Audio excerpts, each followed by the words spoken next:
Javier Ortega Smith, ¿qué tal? Estás? Muy buenos días, feliz Pascua de Resurrección.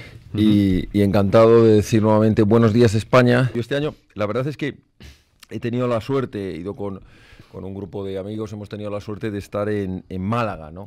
Y la verdad es que coincido totalmente con lo que se ha dicho. Yo me he quedado impresionado, no porque otros años no lo haya, pero a lo mejor es que en esta España que pretenden convertirla en una España sin alma, en una España sin sentimientos, una España descafeinada, relativista, donde parece que no hay otra cosa que la política sin principios, ¿no? Y el negocio y el dinero y el encontrarte junto al desembarco de la Legión a miles y miles de personas o procesionando por las calles de Málaga, miles y miles de jóvenes que luego dicen que esta juventud de España pues que es pasota, sí, que nada le importa, y ver acompañando estos pasos de Semana Santa a estas miles de personas con un fervor y con un apasionamiento, aplaudiendo a la Guardia Civil, a la Legión, bueno, prácticamente, como saben, en Málaga prácticamente cada trono, no cada paso porque me pegan los malagueños, cada trono, cada impresionante trono, que es como le llaman,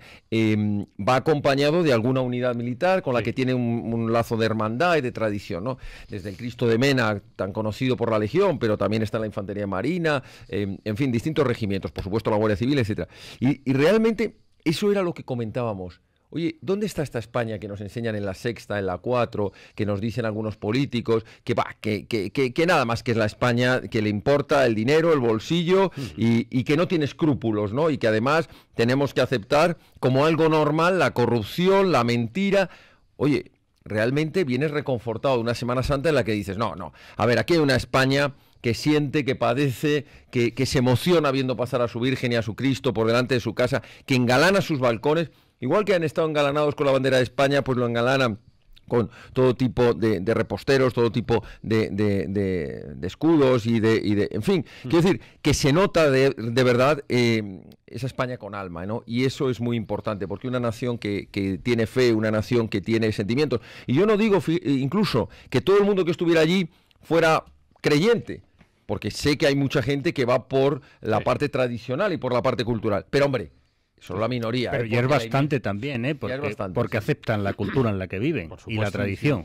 Sí, sí. Pero que es la minoría, porque la inmensa mayoría se veía, pues lo notabas, había momentos de absoluto silencio, de recogimiento. Y yo digo una cosa, y si no lo son, es un acto que tiene un componente también en cuanto a que está, bueno, pues una representación importante de las Fuerzas Armadas, en cuanto a que es un acto pues multitudinario, es un acto popular, llamémoslo, ¿no? Y que quieran estar allí presentes, pues un poco como muestra de respeto. Ya digo, independientemente de la confesión que pueda tener cada uno, es de respeto a la religión mayoritaria. Debe ser porque les guste o no, el PNV está en España, pero es autoritarismo al máximo, los amigos de la ETA, lo de unos golpean las nueces y otros recogen los frutos y tal, lo de rancio, bueno, no hay más que ver sus actos recordando a Sabino Arana y unas teorías de si vinieron de no sé qué parte del mundo en una barca, los vascos. Es verdad que podemos cargar las tintas con fuerza en nuestra crítica contra este partido secesionista, golpista, en definitiva, que es el PNV. Claro que sí. El PNV está haciendo un chantaje, evidentemente. Lo que está diciendo no es otra cosa que exijo impunidad para los delincuentes, la no aplicación de la ley, y mañana dirá, y además el indulto. Lo que han hecho siempre. Lo que han hecho siempre. Pero, aun siendo eso grave, creo que la inmensa mayoría de los españoles, por lo menos desde Vox, lo que más nos preocupa no es lo que hace, lo que dice, lo que propone o lo que exige o lo que chantajea un grupo secesionista, se llame PNV, PDK, Convergencia y Unión, es que es republicana. Siempre lo hemos dicho, lo que nos preocupa realmente es la respuesta de los que deberían defender la nación y el Estado.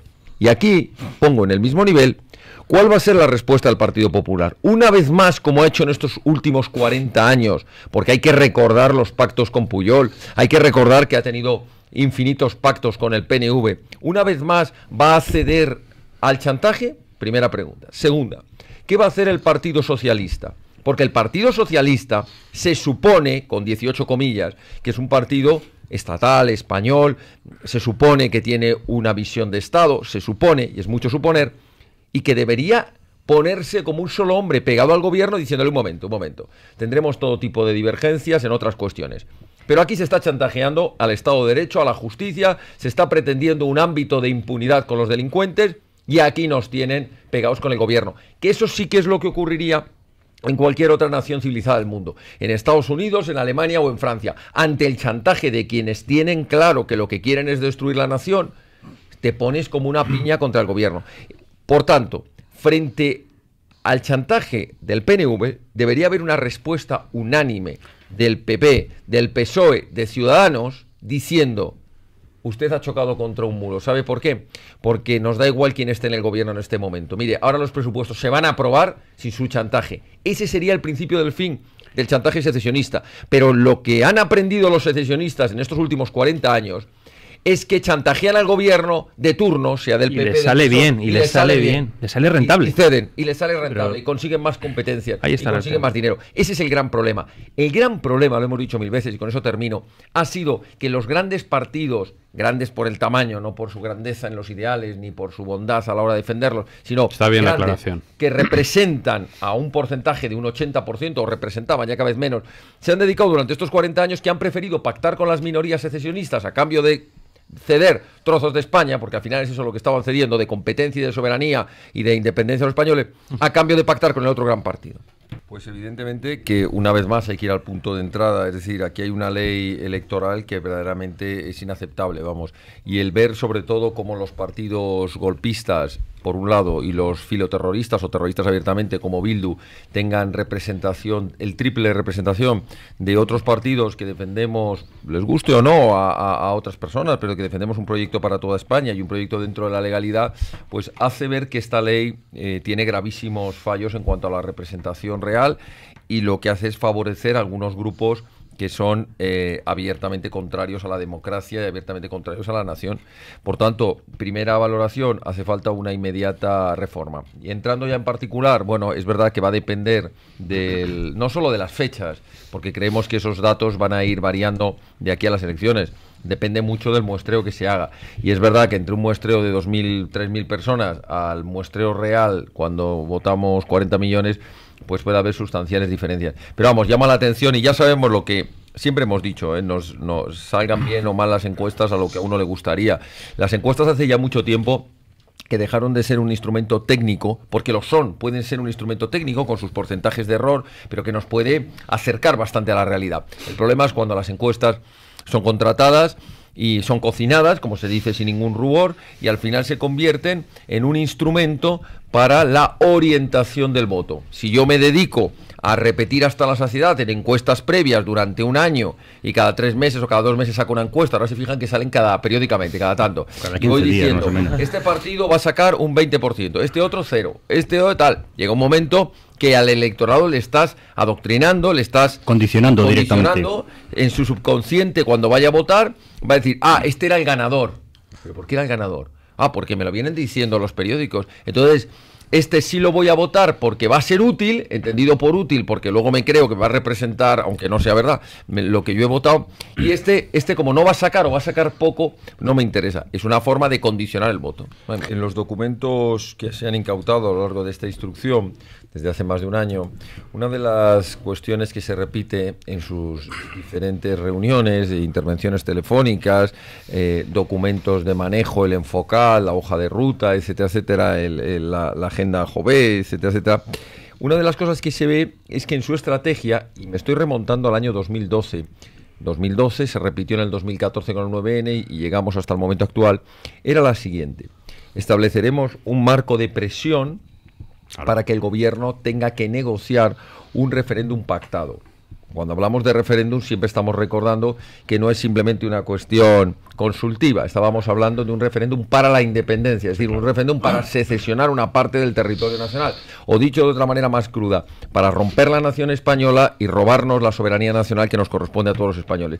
Pues a continuación añadían siempre: llegado a un punto en el que no se lograse ese pacto, ese referéndum pactado, esa vía bilateral de acuerdo, entraríamos en la vía unilateral. Y eso, con el eufemismo con el que siempre se refieren estos golpistas, que nos hablan, pues eso, de derecho a autodeterminación en vez de hablar de golpe de Estado, etcétera, pues la vía unilateral no es otra cosa que me tomo la razón por mis narices. Y por tanto, el PNV, que sea, exactamente, me da lo mismo de que haya pacto o no. Y ahí es donde empieza que va a haber una comisión judicial que va a entrar en la Consejería de Presidencia y nos va a pillar un montón de documentos donde queda acreditado que estamos trasladando dinero público para un golpe de Estado. Pues rodeemos la consejería, evitemos que entre la comisión judicial y que tenga que salir la secretaria por el tejado. Y si viene la Guardia Civil, le destrozamos los vehículos. Y si luego hay que cortar las carreteras, como muy bien estabas indicando, o si luego hay que hacer el referéndum a la fuerza, si hay que ser tan miserables, como se ha constatado, que daban instrucciones para poner en primera línea a los niños, a los ancianos y a las mujeres para que los cuerpos y fuerzas de seguridad no pudieran entrar a esos llamados centros de votación, se hace. Pero si alguien quiere alguna muestra más, después de tener que estar escuchando en la sala del Supremo los cánticos de paz y de sosiego de todas estas almas cándidas que nunca jamás, como dicen ellos, y esto es ironía, pensaron en la violencia, ha bastado que se dictase el otro día los autos de ingreso en prisión para que directamente dieran a la llamada a sus huestes para tomar las calles con los llamados CDR, que no son otra cosa que al estilo cubano los comités de defensa de la revolución, aunque ellos le llaman de defensa del referéndum primero y ahora de la república. Y yo le decía a un amigo el otro día en broma, le digo, van a pasar de ser CDRs, comités de defensa del referéndum, a comités de defensa de la república, a ser comité de defensa de los reclusos, porque como van a tenerlos a todos metidos en prisión, pues van a hacer estos, como hacía Batasuna, que se iban a las afueras de la prisión a presionar. Preocupante, tomamos buena nota, ya lo hemos dicho hasta la saciedad y lo vamos a repetir el próximo día ante la misma sala, nuestra solidaridad absoluta con el magistrado instructor, con todas con sus familiares, por supuesto, y con todas las amenazas que se están produciendo a través de redes sociales, que se están produciendo de manera física, pues pintándole en su casa, y que sabemos que van a ir creciendo contra esta acusación popular, que estamos recibiendo también amenazas, y pasarán a los fiscales y pasarán ante todo aquel que les está haciendo frente. Bueno, pero tienen que tener una cosa muy clara, y es que no van a lograr su objetivo, no van a lograr torcer lo más mínimo el curso de la justicia, van a rendir cuentas ante los tribunales, como ya lo están haciendo, y esperemos que también en su día tengan importantes sentencias condenatorias y cumplan íntegramente las penas. Otra cosa que ya se sale de nuestro ámbito de posibilidad es qué harán otros. Es decir, ¿qué harán quienes tienen luego la posibilidad de, lamentable, de aplicar indultos o de negociar bajo cuerda pues presupuestos a cambio de otro tipo de favores, o por ejemplo, como hizo el Partido Popular en cuanto no tuvo grupo parlamentario en el Parlamento de Cataluña, aceptar los votos de los golpistas, como Esquerra Republicana? Es decir, ¿qué otras miserias o qué miserias van a hacer otros? Pues eso ya se sale de nuestras posibilidades, pero vamos, que si pretenden con la amenaza, con el insulto y con la coacción, que al menos algunos demos un paso atrás, se han equivocado, porque cuanto más nos aprietan, más apretamos. Por tanto, si hasta ahora íbamos a por todas, ahora vamos a ir a por todas y más. Vencida y aniquilada por el Estado. Pero yo creo... Y por tanto, no quiero que el relato lo escriban ellos, que sean ellos los que digan cuándo han decidido ellos poner fin a la historia macabra de asesinatos, de violaciones, de raptos y de pulso a un Estado y a una nación. No quiero que sean ellos, yo quiero que pasen a la historia como una organización aniquilada por el Estado, con todas las garantías del Estado, me refiero con toda la fuerza de la ley, con toda la fuerza de los cuerpos y fuerzas de seguridad del Estado. Tiene que ser una derrota absoluta, sin dar la menor tregua. No hay bandera blanca. Hay derrota, o debería haber derrota absoluta, en los tres frentes principales. Que uno es el policial, por supuesto, con su derivada judicial. Otro es el relato internacional. Hay que trasladarle a la opinión pública internacional lo que ellos dijeron en la internacionalización del conflicto. Hay que dejar claro a todos los países civilizados del mundo lo que ha sido ETA y por qué el Estado español ha decidido terminar hasta sus últimas consecuencias. Y tercero, que no podemos olvidarnos, el relato histórico. Y ese se tiene que contar en las escuelas y se tiene que contar en los medios de comunicación. ETA no era el Movimiento de Liberación Vasco. Para nada. No existía una sola justificación para lo que han hecho.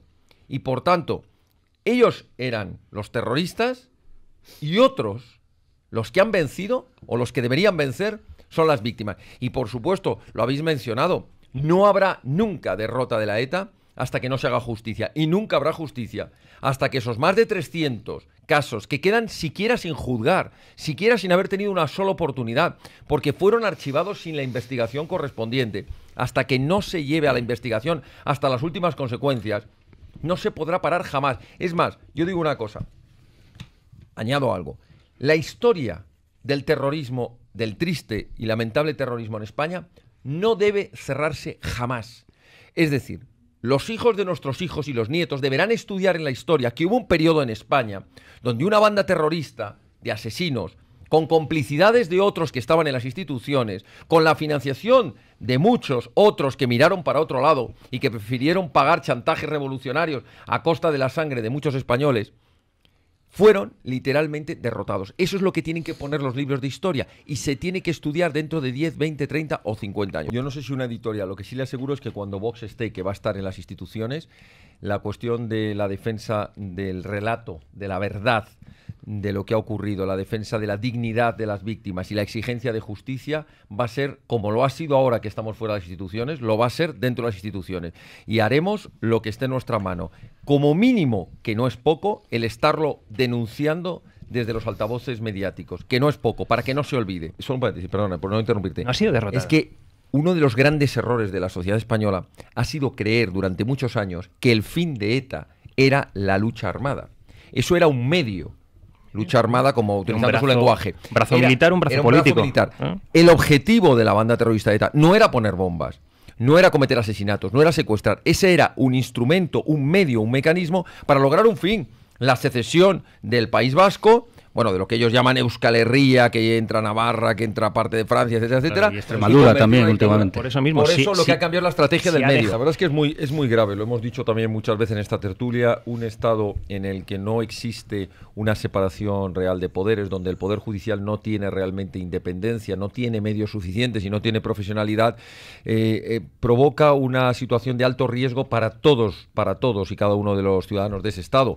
Y es que nos encontramos con que dependiendo quién gobierne en cada momento, unas causas van a salir, otras no, unos casos, estaba ahora haciendo una comparativa, casos de corrupción que le afectan al Partido Popular se airean en todos los telediarios día y noche, otros casos que afectan al Partido Socialista en Andalucía prácticamente pasan desapercibidos, pero me da lo mismo cuando es al revés, es decir, al final, cuando no existe una independencia, un Estado de Derecho, existe la arbitrariedad y existe la presunción de culpabilidad, no la presunción de inocencia, pero todos estos medios de comunicación, toda esa presión, esa pena del telediario a la que se refería el doctor, no tienen luego la decencia y la objetividad de salir pidiendo disculpas y diciendo, oiga, pues... Pidiendo disculpas y lo darán en un breve de 2 líneas. Y lo dan. Si lo encuentran. Y a las 2 de la mañana, cuando no vean el televisor. Y no estamos hablando de que haya sentencia de ningún tipo, estamos hablando de que estamos en una fase todavía de instrucción, pero a lo que vamos es que, ¿qué debería ocurrir en un Estado normal?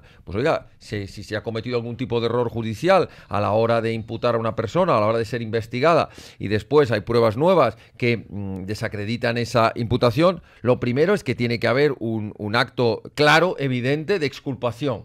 Y segundo, debe haber unas indemnizaciones. Y asunción de responsabilidad. Y de responsabilidad, claro. Es que esto viene ya en la ley. El problema es que, es decir, la responsabilidad patrimonial del mal funcionamiento de la justicia. Y debe, una persona que ha estado en prisión... Una reparación de su imagen, daño moral. ¿Saben lo más grave de ese informe? Cuando dice, llama la atención como el perito explica que ha llegado a esta conclusión sobre los impuestos pese a los obstáculos de sus propios jefes de Hacienda. No me diga. A pesar de no haber tenido acceso al contenido de tales regularizaciones por oposición de los órganos de la AET, de la Agencia Tributaria. Claro, es que aquí... Ya sabe usted, doctor, que en España existen los llaneros solitarios, que van por ahí abriendo en la justicia, en la agencia. Siempre hay alguien que es valiente y que a pesar de las presiones dice, oiga, no, vamos a ver, aquí esto no lo veo yo claro, ¿eh? Vale. Este hombre tal vez no es tan culpable como me dicen los desde arriba. Pues es importante, nosotros hemos publicado en el día de hoy precisamente todo nuestro apoyo a esas familias y recordando la importancia que tiene la investigación, el diagnóstico precoz, el llevar a cabo unos planes de investigación que permitan luego que sea más fácil para estas personas en sus distintos grados de autismo el integrarse dentro de la sociedad, tener una vida de cierta autonomía personal y por tanto es muy importante incidir en la cuestión sanitaria, en la cuestión de la investigación y luego en la cuestión de la educación. Cuando nos dicen es que no hay recursos para esos planes, nosotros decimos sí que lo hay. Mire, cógese los presupuestos generales y empieza a recortar organismos, comunidades autónomas y estupideces varias que llegan a muchos miles de millones que podrían dedicarse precisamente a esto, como a la investigación de enfermedades raras y otras muchas cosas para las que nunca hay dinero. O mire, estaba yo mirando hace un momento los 52 millones de euros que se han pagado a partidos políticos en lo que llevamos de año por vencimiento del año anterior. 52 millones. Sindicatos, bueno, si es que sumamos sindicatos, organizaciones empresariales, llegamos a los 150 o 200 millones de euros. No. Créame que con eso se podrían hacer, y nos importan mucho más los autistas que la financiación de los partidos políticos, quede claro.